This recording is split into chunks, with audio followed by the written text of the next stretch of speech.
Hello, hello. So, back again with the next installment in Books I Love. This one is called The Gamer. It is a Korean webtoon or a manga or manhwa, I believe they call it in the Korean version, but it all means the same thing. Listen, I don't know if I've mentioned this before, but Koreans do any sort of entertainment property, they do it very well. You see Korean TV, you see anime, freaking manga. Koreans, they really know how to tell a story, man. And I've like, I started like my first introduction into the like whole scene was Dragon Ball Z as a kid, and then I went from that to other anime, and then I eventually got into Korean TV shows. Great shows, a lot of great shows, and that's when I got into manga and that kind of stuff.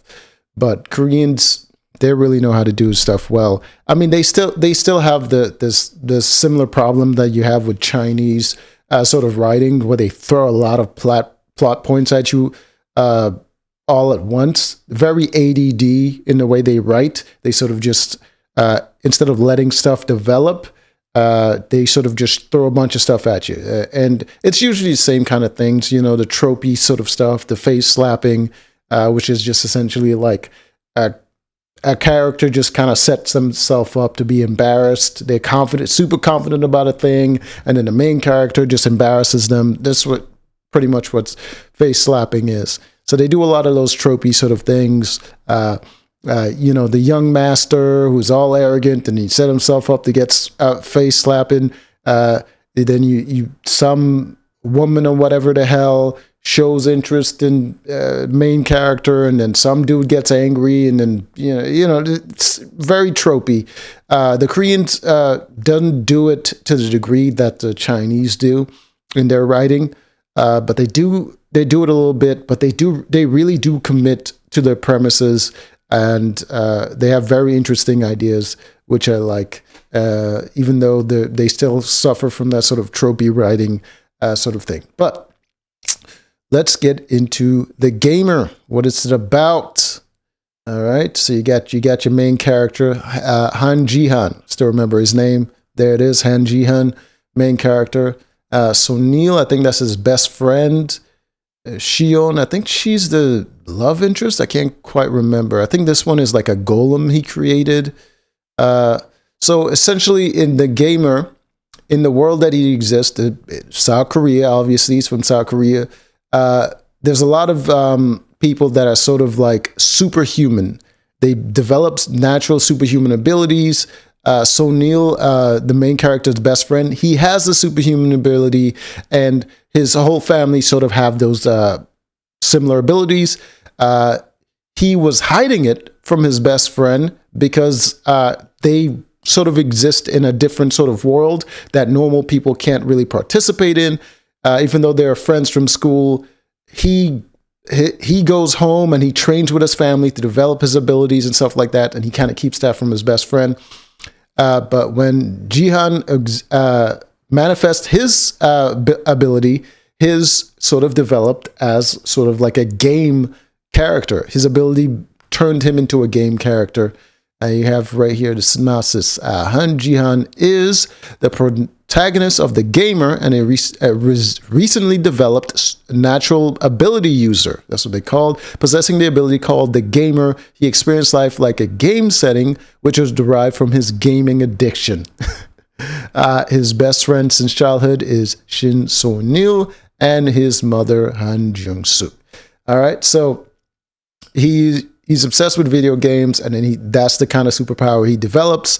And he has two main abilities, passive abilities of his gamer system, which is Gamer's Mind, which sort of makes him kind of like a robot. You know how video game addicts can just play video games for hours on end, just sort of robotic, repeating the same action over and over. So Gamer's Mind sort of leaves him sort of detached. So he's immune to extreme emotions, fear, happiness, joy, boredom, that kind of, he's immune to those things, so he can focus on a task continuously for hours on end. That's what Gamer Mind sort of allows him to do. And he has gamer's body, which means he can restore his health from simply eating food. As in the video games, RPGs, you just eat a bunch of food and you restore health and stuff like that, or going to sleep. He goes to sleep and all of his energy is restored. He restores stamina, he restores health, mana, whatever, from just going to sleep. And he also gets the well-rested bonus that you would in a typical RPG. So that's kind of his main abilities. And of course, he can develop other abilities through his gamer system. So let's read more about the gamer. All right, you got Han Ji-han, known as the gamer, right there. He will acquire abilities at least as great as, okay. So you see a little bit of the profile right there. He starts at age 19. I believe the story ends when he's 20. Formerly human, formerly former high-level human, former demigod, now he's a god. So the story ends with him basically being a god, alive, immortal. Origin Earth, South Korea. His titles: the gamer, apprentice undead slayer. Oh, I forgot to mention that one of his abilities also allows him, well, all of the natural ability users in the world can sort of create a separate sort of zone. It's kind of like the mirror dimension that you get in Marvel that the Ancient One kind of creates. I can't remember what they're called, like zones or planes or whatever. So they can create a separate dimension that sort of mirrors the real world, where they can engage in supernatural battles. That's a natural ability that all natural abilities users has. But his gamer version of that ability allows him to create dungeons. And in those dungeons, I believe the first dungeon that he creates is an undead dungeon where he can fight basically undead creatures and level up. So that's why he gains the Apprentice Undead Slayer, then Zombie Slayer. So I mean, as he gains power and he explores more dungeons, I believe he gains the ability to create newer dungeons. And I believe he creates the zombie dungeon. Then there was like an undead version of that, and there was like an ogre dungeon or something like that he creates. I can't remember all of the beats of the story, but that's basically sort of how it goes. The one who got the attention of Baal, the witch's second great warrior, the one who commands. I believe he probably got that one. I can't quite remember, but I think because he started creating golems that sort of have gained sentience and stuff like that. So kind of like a summoner. I mean, his main class, I believe, was like a wizard or sorcerer or something like that. But he also starts summoning golems that fight for him. So that's probably how he gets that one. He who meets the god of the Eastern Water, USA. So he meets our god, essentially. The one who is recognized by the god of the war, Chi-Yu. Snake God Slayer, Saint of the Game, Harbinger of Mass Destruction, Master of Tricks, Subjugator of Guanmodo, Mass Murderer, and Great Overlord. Occupation, Sorcerer, Main. Abyss rank, Strong, 100. Natural ability, the Gamer, of course. Ability rank, God. Fighter type, Innate, Sorcerer, Martial Artist, Secondary. Elemental affinity, of course, he gets all of them because he's a gamer and a completionist. That's kind of martial art style.